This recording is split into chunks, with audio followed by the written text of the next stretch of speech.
धर्म ग्रंथों की भविष्यवाणियां।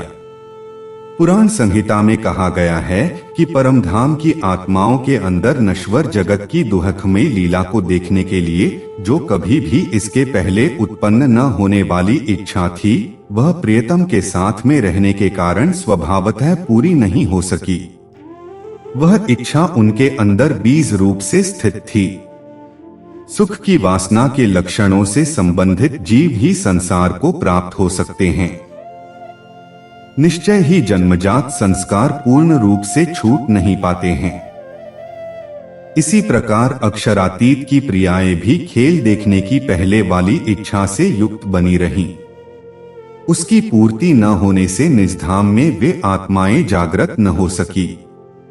इसके पश्चात पहले की तरह ही वह काल माया उत्पन्न हुई तथा माया का वह ब्रह्मांड पुनः बन गया, जो पहले वाले ब्रह्मांड के स्वभाव, आकार, गुणों वाला एवं उसी प्रकार विशाल है। दुहख लीलावलोकाय यो भूत पूर्व मनोरथ है, प्रियस्य साहचर्येण न सिद्धोभूत स्वभावतः, स एव बीजरूपेण तस्यो शिष्टो मुनीश्वर, वासनालिंग संबद्धा जीवाः संसार माप्नुयुः, सर्वथा न विमुच्यन्ते जन्म भाजो भवन्ति ही, तथा कृष्ण प्रियाः सर्वाः पूर्व वासन्यान्विताः, तत्पूर्त्या निजे धाम्नि न प्रबुद्धा मुनीश्वर, ततः प्रादुर्भूत काल माया पूर्ववदेव सा, तिरोहिता योग शक्तिः प्रपंचवः पुनरुत्थितः, तत्स्वभावस्तदाकार तद्गुणस्तद्विधो महा। अपनी इच्छा के पूरी न होने के कारण अक्षरातीत की वे प्रियाएं इस ब्रह्मांड में प्रकट होंगी। अपने परमधाम में कुछ समय तक सुषुप्त की तरह रहने के पश्चात काल माया के स्वप्न के ब्रह्मांड में पुनः अवतरित होंगी। 28वें कलियुग के प्रथम चरण में पुनः माया का खेल देखने की इच्छा शेष रह जाने के कारण वे असहनीय दुहख के भोग को प्राप्त होंगी। वे अलग अलग देशों में तथा ब्राह्मण आदि कुलों में पैदा होंगी। कुछ स्त्रियों का रूप धारण करेंगी तो कुछ पुरुषों का। तत्रावतीर्णाः कृष्णस्य प्रियास्ता वासनाबलात्, किंचित कालं निष्पदे सुषुप्ताविव संस्थिता है, 28 में तस्य कलौ तच्चरणादि में, मनोर्थावशेषस्य भोगमाप्स्यन्ति दुहसहम्, देशे देशे भविष्यन्ति ब्राह्मणादि कुलेष्वपि, काश्चित् स्त्री रूपधारिव्यः पुरुषापि काश्चन। अज्ञानता के अगाध सागर में प्रियाओं के गिर जाने पर प्रियतम परब्रह्म स्वयं अपने कृपा रूपी महासागर में स्नान कराएंगे, अर्थात स्वयं प्रकट होकर अपने अलौकिक ज्ञान से उन्हें जागृत करेंगे। आगाधा ज्ञान जलधौ पतितासु प्रियासु च, स्वयं कृपाम हाम बोधो ममंच पुरुषोत्तम है। पुराण संहिता के अध्याय 31 श्लोक 52 से 70 में दिए हुए संकेतों के आधार पर एक श्लोक की रचना होती है, जिसका भावार्थ यह है कि परमधाम की आत्माएं सुंदरी और इंदिरा, श्यामा जी और इंद्रावती जिन दो तनों में प्रकट होंगी, उनके नाम चंद्र और सूर्य, देवचंद्र और मिहिरराज होंगे तथा इनके अंदर साक्षात परब्रह्म विराजमान होकर लीला करेंगे, जिससे माया के अज्ञान रूपी अंधकार का नाश हो जाएगा। सुंदरी चेंदिरा सख्यो नामाभ्यन चंद्र सूर्यो है, मायांधकार नाशाय प्रति बुद्धे भविष्यतः है। बृहत्सदाशिव संहिता के अंदर भी यही बात कही गई है कि सच्चिदानंद स्वरूप परब्रह्म की वे सखियां जो व्रज और नित्य वृंदावन की लीला में थीं, वे कलयुग में पुनः प्रकट होंगी और जागृत होकर पुनः अपने उस धाम में जाएंगी। चिद्धन स्वरूप परब्रह्म के आवेश से युक्त अक्षर ब्रह्मा की बुद्धि अक्षरातीत की प्रियाओं को जागृत करने के लिए तथा संपूर्ण लोकों 14 लोकों के इस ब्रह्मांड को मुक्ति देने के लिए भारतवर्ष में प्रकट होगी। वह प्रियतम द्वारा स्वामिनी श्यामा जी के हृदय में स्थापित किए जाने पर चारों ओर फैलेगी। इस प्रकार परब्रह्म की प्रियाएं उस परम ज्ञान को प्राप्त करके तथा जागृत होकर अपनी संपूर्ण कामनाओं को पूर्ण कर लेंगी तथा परम आनंद को प्राप्त होंगी। आनंदरूपाः या सख्या ब्रजे वृंदावने स्थिता है, कलो प्रादुर्भविष्यन्ति पुनर्यास्यन्ति तत्पदम्, चिदावेशवती बुद्धिरक्षस्य महात्मनः, प्रबोधाय प्रियाणा च कृष्णस्य परमात्मनः मुक्तिदा सर्वलोकाना भविता भारताजिरे प्रसृष्यति हृद्देशे स्वामिन्याः प्रभुनेरिता एवं संप्राप्त विज्ञाना विनिद्रा ब्रह्मणः प्रियाः प्राप्स्यन्ति परमानंदम परिपूर्ण मनोर्था है।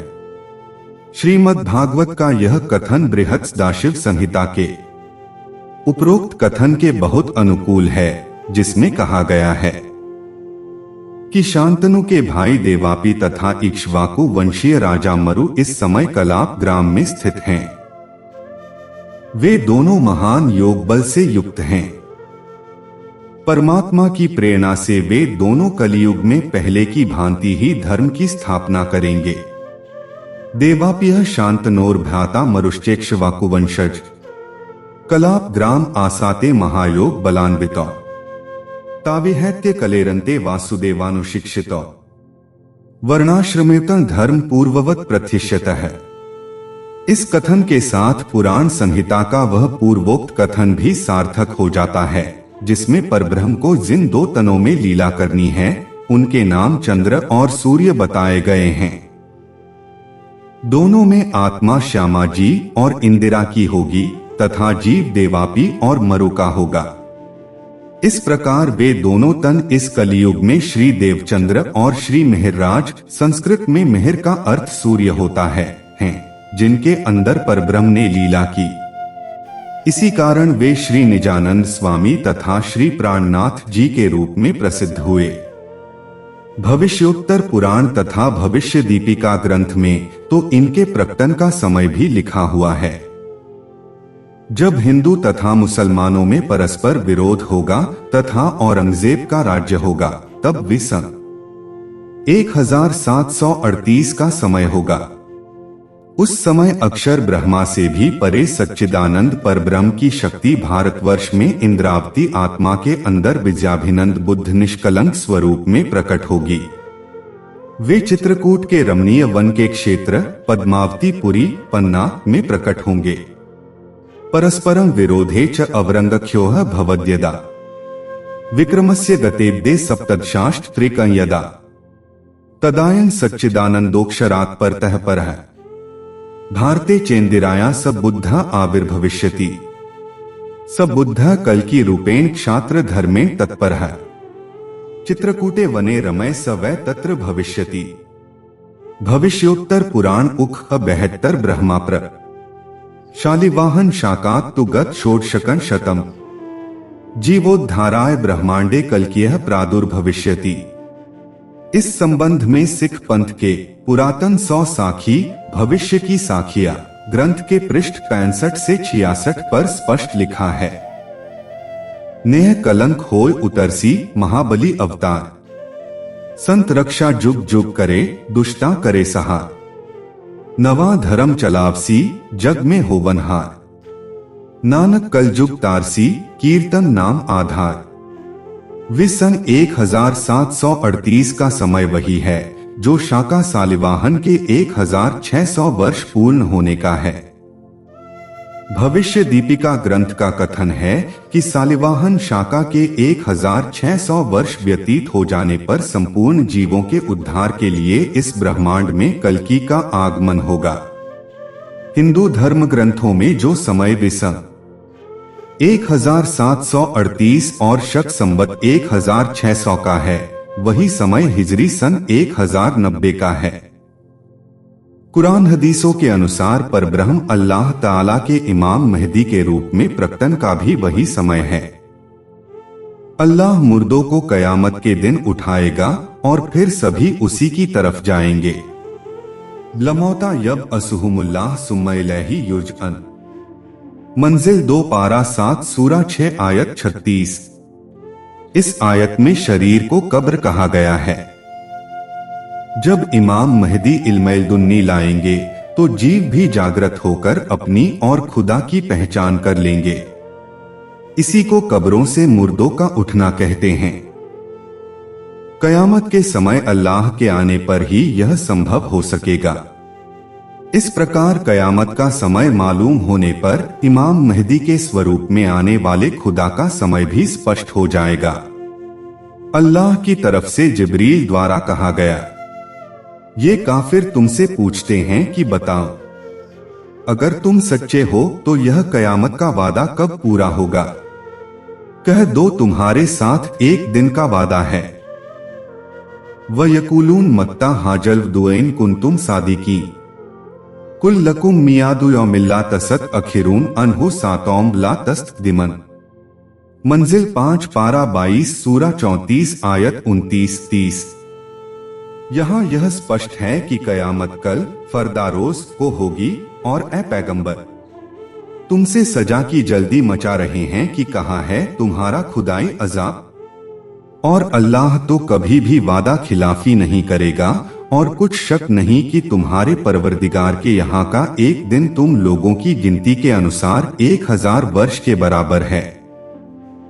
वयस्तजिलूनक बिल अजाबी व लैखलिफ अल्लाहु दहु व ऐन यौमन ऐंद रब्बिक कल की संतिन मिम्मा तनुछू। मंजिल 4 पारा 17 सूरा 22 आयत 47। दुनिया के 100 वर्षों के बराबर खुदा की एक रात होती है, अर्थात 1000 प्लस 100 1100 वर्ष। इस प्रकार कुरान के कथनानुसार 11वीं सदी में इमाम महदी अल्लाह ताला का प्रकट होना सिद्ध होता है। मुकम्मल सही बुखारी हजरत इमाम सफा 664/9 में भी कहा गया है, कयामत के दिन तुम अपने अल्लाह का दीदार करोगे और कोई दिक्कत नहीं होगी। कुरान में कयामत के 7 निशानों में से एक निशान यह भी है कि इमाम महदी के साथ जागृत बुद्धि का फरिश्ता इसराफील तथा हुक्म की शक्ति भी होगी। यही बात बाइबल में भी कही गई है कि एक शक्तिशाली शोर तथा सबसे बड़े हुक्म के फरिश्ते और परमात्मा की महान तुरही से युक्त आत्मा को झकझोरने वाली तेज आवाज के साथ परब्रह्म अपने परमधाम से स्वयं आएंगे और विश्वास करने वाले वे लोग जो मर चुके हैं परब्रह्म से मिलने के लिए सबसे पहले उठेंगे। For the Lord himself will come down from heaven with a mighty shout, and with the soul-stirring cry of the archangel and the great trumpet call of God. And the believers who are dead will be the first to rise to meet the Lord. Bible Thessalonians 4:16। Bible के इस कथन में जागृत बुद्धि के फरिश्ते इसराफिल को परब्रह्म की तुरही कहा गया है, अर्थात सुप्रीम ट्रूथ गॉड श्री प्राणनाथ जी जब इस दुनिया में आएंगे तो उनके साथ आत्मा को झकझोरने वाला निजबुद्धि का ज्ञान, हुक्म की शक्ति तथा इसराफिल फरिश्ता होगा। मरे हुए लोगों के दोबारा जीवित होने का यह अर्थ है कि परब्रह्म के दिए हुए जागृत ज्ञान को पाकर वे अपनी तथा अक्षरातीत परब्रह्म की वास्तविक पहचान कर लेंगे।